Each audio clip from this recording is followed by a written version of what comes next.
دا کلی په کوڅو کې یو ماشوم مې ولیدلو بابا یو شهید څو کسان یې کور کې لس کسه څو کسه روژې نیسي درې کسه او څو ډوډۍ درکې دلته هره ورځ یې لس ډوډۍ وړې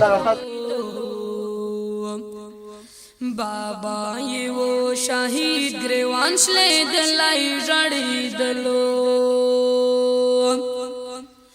دا کلی ماشومانو باکړې یو ځای باندې لوبې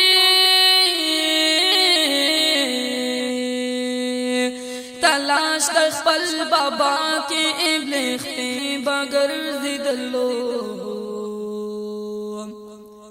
تلاش د خپل بابا کې ابلختې بګرځېدلو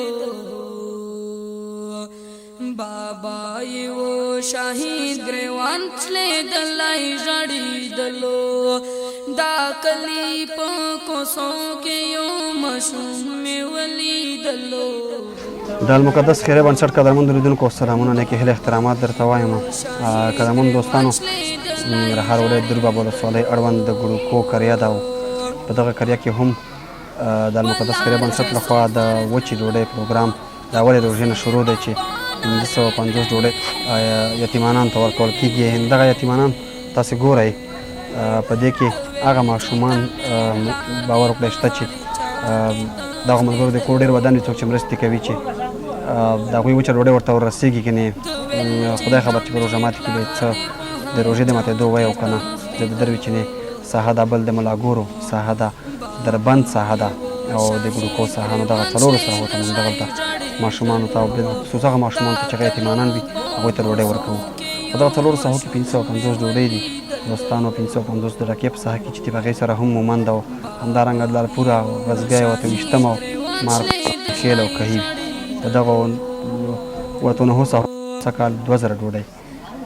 د ډوډۍ دپاره چې کوم ملګرو مرستې کړي هغه مرستې موږ ته رارسېدلې دي د ډوډۍ روپۍ چې دي څخه برابرې شوي دي کور یې ودان مخکې ورته کتلې وي دغه اخرنۍ ویډیو چې دا د دغه قریې د یتیمانانو ده نو راځئ دغه یتیمانانو ته د ویش لړۍ پیل کوو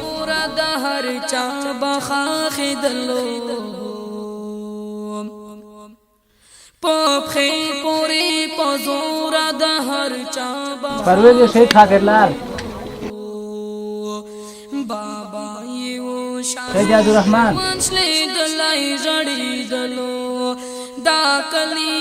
ستا څه نوم دی مخلص ستاسو څوک شهید شوی زمونږ تره هم شهید شوی هغې نه څو بچیان پاتې دي 6 نفره پاتې هغه ټول ښځې 6 نفره پاتې دي ټول ښځینه دي نارینه ماشوم یې نشته ته یې وراره یې څو ډوډۍ ته وړې روزانه هغوی ته 10 په دې 10 ډوډۍ څه نه څه ګزاره کېږي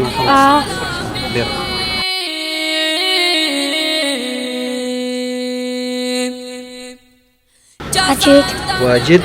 واجد پلار دی وفات شوی څه شي کې وفات شوی اردو کې او څو نفره تاسو پاتې یاست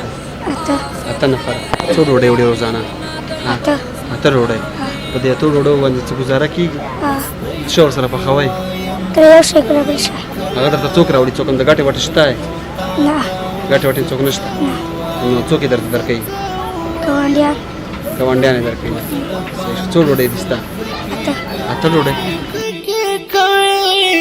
بس د نور بس دې شهید صفیجان عبید ستا څوک شهیدان شوي دي زما یو ورور یو پلار او الله دې وبخښي څو نفره پاتې یاستئ کور کې بس دا 4 وران او 2 خویندې 6 نفره څو ډوډۍ وړې دې ځای نه 10 ډوډۍ دې باندې څه ګزاره کېږي روژهدار څو نفره روژهدار 3 نفره جانان یاد سره دې څنګه وکړم اوف او د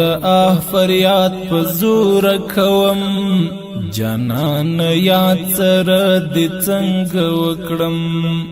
د ستړي ژوند په درته څه ووایم ای لاره ویا هېڅ پوښتنه مه کړه بس دی خوایم خوخیم کلا. بسم الله الرحمن الرحیم. مال مخوالی ده در بابا ولسوالی سیتن که من ملاګوره موږ کله کې اته نفر یو بس دا روټه راکې او شکر دې باندې کار روان دی شي بل لګټه وټه سغنه لرو غړای نو کاروبار شې مزدورو په بس دا سربي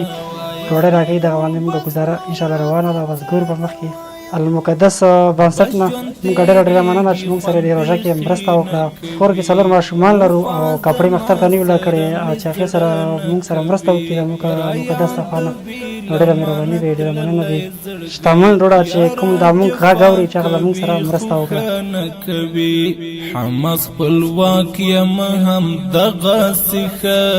چې شونډې پرې ورپسې یم سرګردان. حماس خپلواک یم هم دغسې ښه چې شونډې پرې ما نوم یاسین دی بابا ولسوالی ملاګور اوسېدونکی یم. موږ اته نفر یو اته ډوډۍ روزانه راکول کوي. المقدس خیریه بنسټ نه موږ ډېره مننه کوو. موږ ته که دا ډوډۍ نه وای راکړې موږ کره هېڅ روژې ماتېدو نه و. زړګی مې بیا کوي دردونه ناراضي خوبونه د وطن غمونه ناراضي خوبونه د وطن غمونه زړګی مې بیا کوي دردونه ناراضي خوبونه د وطن غمونه ناراضي خوبونه د وطن غمنا د غمو تورې